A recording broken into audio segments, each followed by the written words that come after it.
Welcome to Chapter 14, The Demographic Arbitrage. This video, based on The Silent Creditor by Sam Prajnananda, explores the youth bulge toward 2050. First, let's look at the GrietWave platform. It is a sovereign digital platform dedicated to creating, preserving, and distributing knowledge, music, and stories. We invite your support to build independent knowledge systems. By 2050, 1 in every 4 people on Earth will be African. With Africa's median age around 19 versus 47 plus in Japan and Germany, the global north is graying. Africa is set to become the world's only source of human liquidity. Defining demographic arbitrage involves a reversal of leverage. Global pension funds and safety nets will eventually trade on African labor. The world will need Africa's people, not just its minerals. The great aging leads to a solvency crisis in the north. Social contracts require a sustainable tax base, but birth rates in countries like China, Italy, and South Korea are far below replacement levels. China's working-age population is projected to shrink significantly by 2050. The pension trap means Western pension funds are short on young people.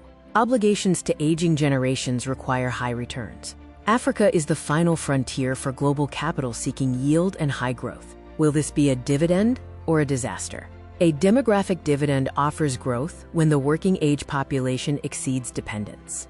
However, this isn't guaranteed and requires the right policy architecture to transform human potential into economic agency. The human capital arbitrage means moving from the education of the clerk to the education of the architect. Africa has the potential to become the world's primary hub for software and advanced manufacturing. Education is the highest yield sovereign investment.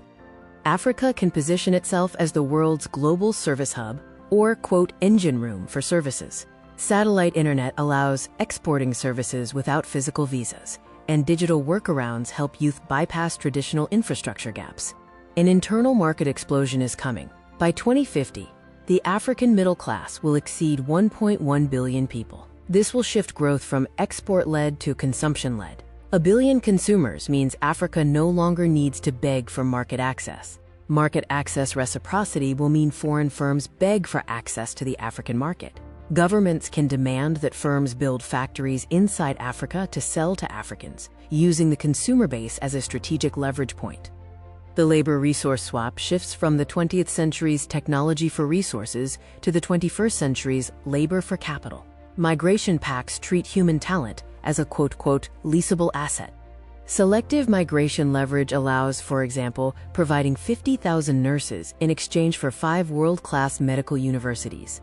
It means demanding open skies access and technology transfer for labor access, and negotiating circular migration deals to ensure talent returns. The remittance multiplier is significant, as remittances already exceed foreign direct investment.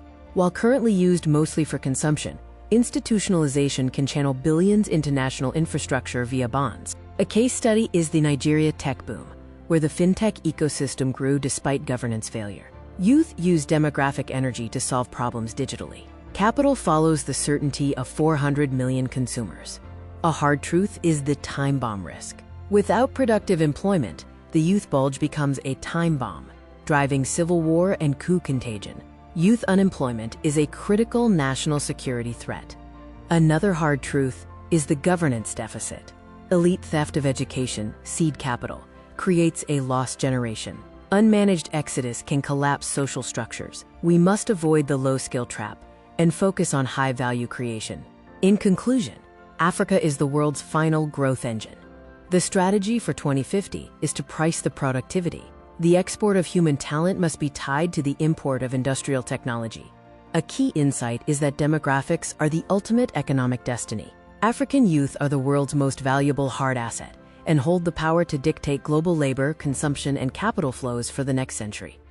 Strategic action steps include establishing a diaspora equity fund for infrastructure bonds, executing labor for technology swaps, and implementing unified African labor standards to prevent a, quote, race to the bottom. Like this video to help others find this content. Subscribe and hit the bell icon so you never miss a deep dive. Share this with a friend or colleague who needs to see this. Thank you for watching. Look for further explorations of this topic in other videos.